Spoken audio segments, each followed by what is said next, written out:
The wheelchair hit the doorframe with a crack that echoed through the marble hallway like a gunshot. David's fiancée, Sarah, didn't flinch. She kept walking, her Louboutins clicking against the floor with the rhythm of a metronome, already dialing her wedding planner. "Make the aisle wider," she snapped into her phone, her voice sharp as broken glass. "He's not going to magically walk again." Grace dropped the silver polish. The cloth slipped from her fingers, leaving a smear across the Georgian tea set she'd been cleaning for 3 years in this Westchester mansion. Her heart hammered against her ribs. She'd seen David's legs twitch. She'd seen him stand when he thought the house was empty. But she'd never seen Sarah like this. Cold, impatient, her back to the man she'd promised to marry, her voice carrying that edge of, what was it, relief? David's knuckles were white on the wheelchair rims. His legs, perfectly functional beneath his tailored slacks, itched to stand, to reveal the lie. But he didn't. He just watched Sarah's retreating figure disappear into the East Wing, already planning her spa day, already living the life of a wealthy widow in waiting. That was the moment Grace knew. Not that David was faking. She'd suspected that for weeks, had seen the way his muscles tensed, the way his eyes tracked movement with the precision of a predator. No, she knew something worse. Sarah had failed a test she didn't even know she was taking, and Grace, the maid who'd learned to be invisible, had just become the only witness to a crime that hadn't happened yet. Before we dive in, drop your city in the comments. We'd love to know where you're watching from. And don't forget to like and subscribe so you never miss another powerful story like this. Now, let's continue. David's flaw wasn't cruelty, it was certainty. The billionaire hedge fund manager had built his empire on reading people, on knowing their tells before they knew themselves, on seeing the lie in every handshake, every smile, every promise.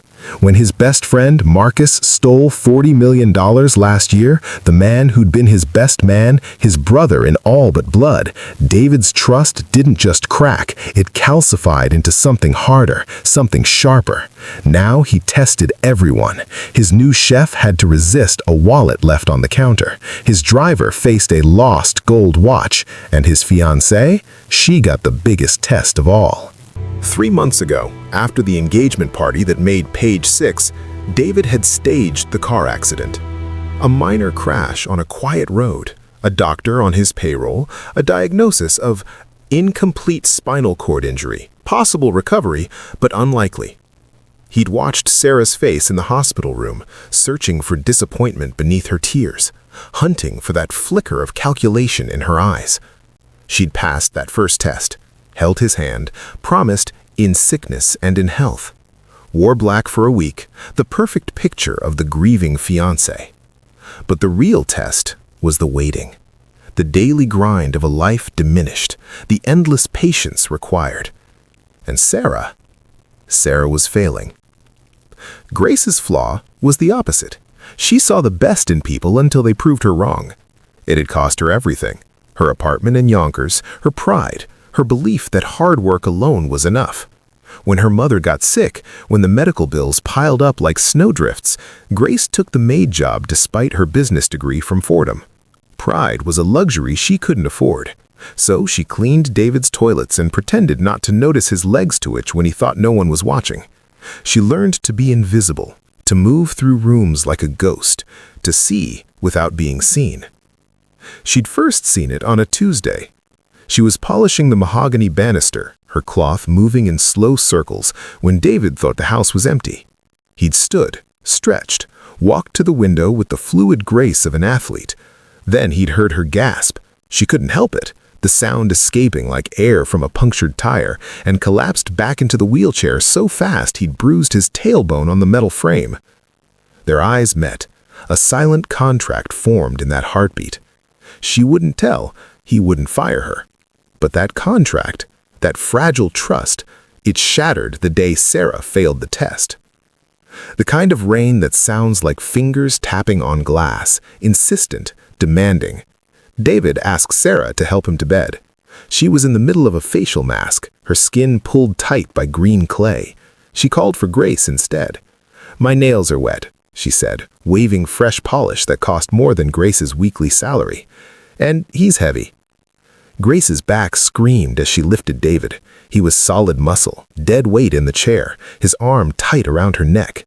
She could smell his cologne, sandalwood and something darker, like storm clouds. Sarah watched from the doorway, scrolling Instagram, her face lit by the screen's blue glow. Grace felt David's fingers tighten, not in need, but in something like gratitude. Or was it shame? That night, David made his decision. He couldn't fire Grace. She was the only one who knew and hadn't used it against him. But he had to know, was she loyal or just patient? Was she waiting for a bigger payout? So he set the trap. Sarah wants to redecorate, he told Grace the next morning. His voice was casual, but his eyes were sharp as scalpels. She thinks we need a fresh start. That means letting some staff go. Grace's stomach dropped. Sir? Just for a month, paid leave. I'll give you $20,000 to disappear, no questions asked. He wheeled closer, his voice dropping. Take it, Grace. It's more than fair. The test was clear. Take the money and run, or stay loyal to a man who couldn't even be honest about his own legs. Grace's hands shook as she folded his laundry. The scent of his cologne clung to the sheets like a memory. $20,000 would cover her mother's surgery. It would pay the rent. It would buy her dignity back. It would mean she could look her mother in the eye and say, I fixed this.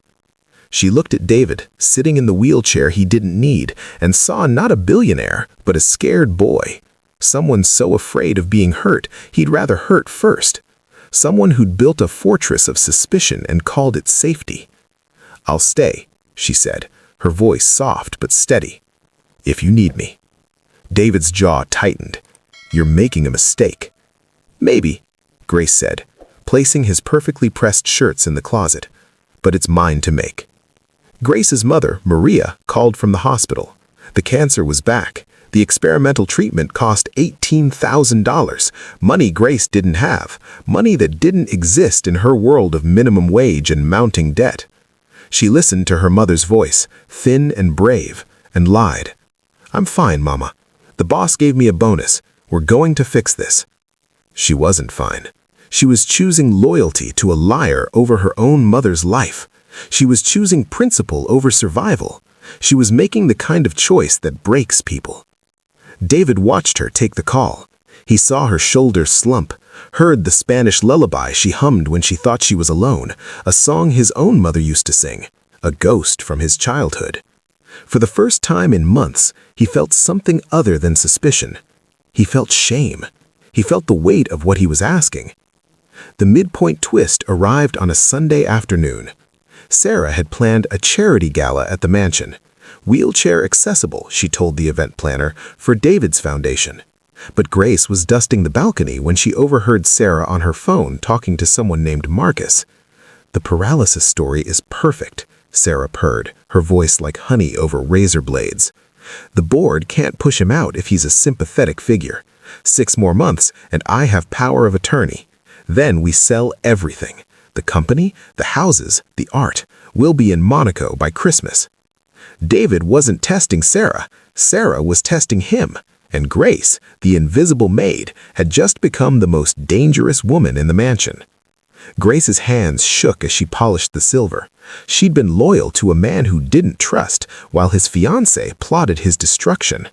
The game had changed, the rules had changed, and Grace was just the maid, just the witness, just the only person who could destroy everything or save it all.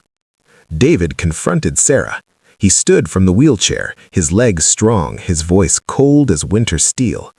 I know about Marcus. I know about the power of attorney. I know everything. Sarah didn't flinch. She smiled. And I know you've been faking. The private investigator I hired got footage. You stand up every night. You walk, you stretch. So here's what's going to happen. You sign over the company, or I leak this to the press. Billionaire fakes paralysis for sympathy. Your board will crucify you. Your reputation will be worth less than this wheelchair. David's legs gave out, not from paralysis, but from the shock. He collapsed real time, his head hitting the wheelchair arm with a sickening crack. Sarah stepped over him, her phone recording everything, her smile bright as a blade. Grace found him on the floor, bleeding from his temple, his breathing shallow. She didn't think, she just acted. She called 911. She held pressure on the wound, her hands turning red with his blood. She whispered, "Stay with me, David. Stay. Please stay." When the paramedics arrived, Sarah was gone. So was the security footage. So was David's proof. So was everything he'd built his certainty on. At the hospital, the doctors ran tests. The fall had caused real damage, swelling on the spine. "You might actually lose function," the neurologist said, his voice grave. "We need to operate, tonight, or you could be paralyzed for real." David's empire was crumbling. Sarah had already called the board. Marcus was drafting the takeover papers. The press had been tipped off. And Grace, loyal, foolish Grace, was the only person in the room, the only person who knew the truth, the only person who could save him or let him fall. "I'll stay," she said again, her voice trembling but determined. "If you need me." "I don't have money," David whispered. His voice was raw, broken. She froze the accounts. "I'm broke. I'm nothing." Grace thought of her mother, of the $20,000 she could have taken, of the surgery her mother needed, of the choice she'd made. "I know," she said, taking his hand. "But you have you. That's enough. That's always been enough." The anesthesiologist was new. Too new. Grace recognized him. He'd been at the mansion during the gala, hovering near the bar, one of Sarah's people. She saw him adjust the IV, saw his hand shake, saw the vial in his pocket that wasn't standard issue, and she understood. They weren't just taking David's company, they were taking his life. Sarah wasn't just greedy, she was murderous. She burst into the operating room, her heart a drum in her chest. "Stop! He's being poisoned!"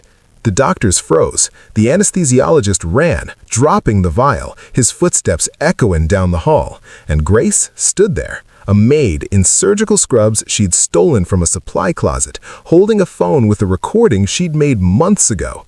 David, standing, walking, talking about his plan. She'd kept it, not as blackmail, but as proof that somewhere beneath the lies was a man worth saving, a man who could be better. The climax wasn't a boardroom battle, it was a hospital room confession. David woke up to Grace's voice, reading the numbers from his secret accounts, the ones Sarah didn't know about, the ones he'd hidden in his mother's maiden name after his best friend's betrayal.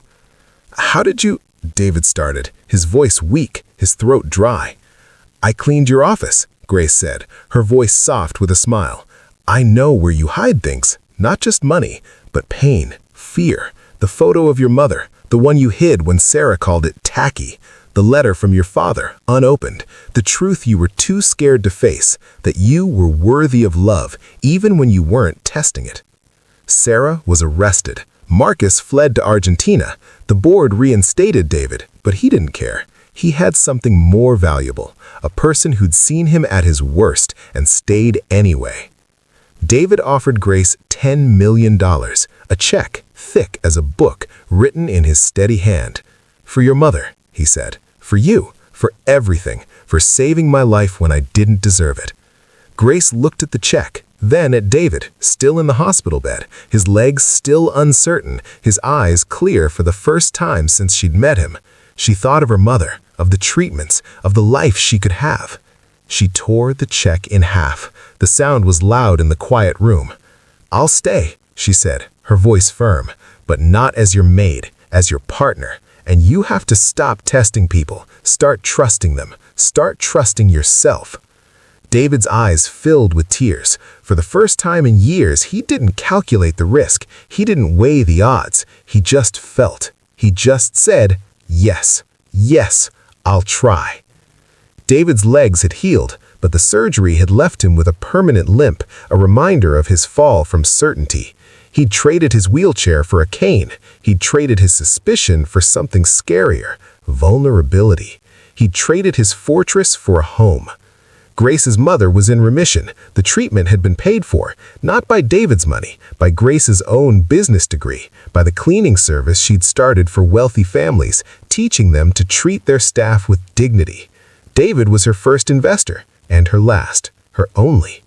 They stood in the kitchen, making dinner together. No staff, no tests, no lies. Just the smell of garlic and onions, the sound of laughter that was real and raw and healing, the warmth of two people who'd learned that love isn't found in perfection, it's found in the courage to be imperfect together.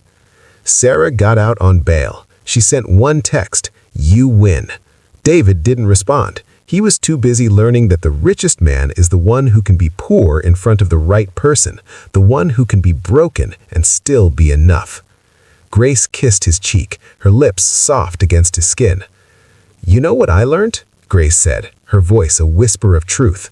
That real love isn't found in the tests, it's found in the moments you don't think anyone is watching, in the humming, in the staying, in the choosing. David thought of her humming that lullaby, the sound that had reached through his fortress, of her hands on his back when he thought he couldn't feel, of the $20,000 she didn't take, of the life she chose instead. "I know," he said, pulling her close, his cane clattering to the floor.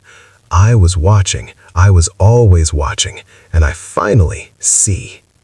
If this story touched your heart, hit that subscribe button right now. Subscribe to Emotional Stories channel for more amazing, heartfelt stories that will make you cry, make you smile, and remind you what really matters. We post new powerful stories every day. Don't miss them. Subscribe and turn on notifications. Thank you for watching. Thank you for caring. And remember, always be kind. You never know who needs it.